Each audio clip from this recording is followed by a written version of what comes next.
ದಿನ ಬೆಳಗುವುದು ಸೂರ್ಯನಿಂದ, ಮಣ ಬೆಳಗುವುದು ನೀತಿಯಿಂದ, ದೇಶ ಬೆಳಗುವುದು ಪ್ರೀತಿಯಿಂದ. ಆದರೆ ವಿದ್ಯಾರ್ಥಿಗಳೇ, ನಿಮ್ಮ ಕೀರ್ತಿ ಬೆಳಗುವುದು ನೀವು ಮಾಡಿರುವ ಸಾಧನೆಯಿಂದ.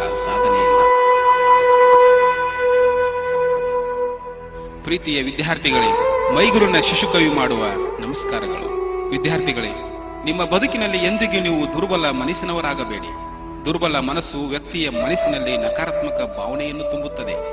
ಜಗತ್ತಿನಲ್ಲಿರುವ ಅನೇಕ ಸಾಧಕರು ಮೂಲತಃ ಯಾರೂ ಶ್ರೀಮಂತರಲ್ಲ, ಶ್ರೀಮಂತಿಕೆಯ ಮನೆತನದಿಂದ ಬಂದವರೂ ಅಲ್ಲ. ಆದರೆ ಅವರು ಇವತ್ತಿನ ದಿವಸ ಸಾಧಕರಾಗಿದ್ದಾರೆ, ಸಾಧಕರ ಸಾಲಿನಲ್ಲಿ ನಿಂತುಕೊಂಡಿದ್ದಾರೆ.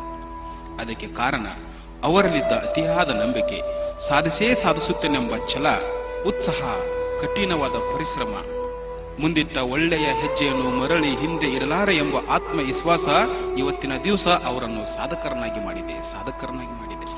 ನೀವು ದೊಡ್ಡ ಮಟ್ಟದ ಕನಸು ಕಾಣಿ, ಅದರ ಬಗ್ಗೆ ಚಿಂತನೆ ಮಾಡಿ, ಆಲೋಚಿಸಿ, ಯೋಚಿಸಿ. ಆಗ ನಿಮ್ಮ ಬಳಿ ಕೆಳಮಟ್ಟದ ಚಿಂತನೆಗಳು ಎಂದಿಗೂ ಸುಳಿಯುವುದಿಲ್ಲ. ಒಂದು ವೇಳೆ ನಿಮ್ಮ ಬದುಕಿನಲ್ಲಿ ಸೋಲು ಬಂದರೆ ಸ್ನೇಹಿತರೆ, ಸಂತೋಷದಿಂದ ಸ್ವೀಕರಿಸಿ. ಸೋಲನ್ನೇ ಸೋಲಿಸುವೆ ಎಂದು ಪ್ರಮಾಣಿಸಿ. ಆಗ ನಿಮ್ಮ ಬಳಿ ಸೋಲು ಎಂದಿಗೂ ಸುಳಿಯುವುದಿಲ್ಲ. ನಿಮ್ಮ ಗುರಿ ನಿಮ್ಮ ಕಣ್ಮುಂದೆನೇ ಸುಳಿಯುತ್ತೆ. ಅಂದೊಂದು ದಿನ ಒಂದು ಹೊತ್ತಿಗೆ ಊಟಕ್ಕೂ ಗತಿ ಇಲ್ಲದವರು ಇವತ್ತಿನ ದಿವಸ ಮಹಾನ್ ವ್ಯಕ್ತಿಗಳಾಗಿದ್ದಾರೆ, ಸಾಧಕರ ಸಾಲಿನಲ್ಲಿ ನಿಂತುಕೊಂಡಿದ್ದಾರೆ. ಸಾಧನೆಗೆ ಬೇಕಾಗಿರುವುದು ಸಂಪತ್ತಲ್ಲ, ಉಡುಗೆ ತೊಡುಗೆ ಸೌಂದರ್ಯವೂ ಅಲ್ಲ, ನಿರಂತರ ಪ್ರಯತ್ನ, ನಿಮ್ಮ ಕಠಿಣ ಪರಿಶ್ರಮ, ಚಿಂತನೆ, ಆಲೋಚನೆ. ಸ್ನೇಹಿತರೆ, ಚಿಂತನೆ, ಆಲೋಚನೆ. ನಿಮ್ಮ ನಾಳೆಯ ಬದುಕು ಸುಂದರವಾಗಬೇಕಾದರೆ ಇವತ್ತು ನೀವು ಸಮಯವನ್ನು ಗೌರವಿಸಲೇಬೇಕು. ಇವತ್ತು ನೀವು ಸಮಯವನ್ನು ಗೌರವಿಸಿದರೆ ಮುಂದೊಂದು ದಿನ ನಿಮ್ಮನ್ನು ಗೌರವಿಸುವ ಸಮಯ ಖಂಡಿತ ಬಂದೇ ಬರುತ್ತದೆ. ನಾಳೆಯ ಭವಿಷ್ಯವನ್ನು ರೂಪಿಸಿಕೊಳ್ಳಿ. ಸಾಧನೆ ಎಂಬುದು ಸಾಧಿಸಿ ಬಿಡು ನೀ ಸಾಧಕರ ಎದೆಯ ಮೇಲೆ. ಜಗಕ್ಕೆ ಹೆಸರಾಗಿ, ನಾಡಿಗೆ ಉಸಿರಾಗಿ ಬೆಳಗು ನಿನ್ನ ಲೀಲೆ.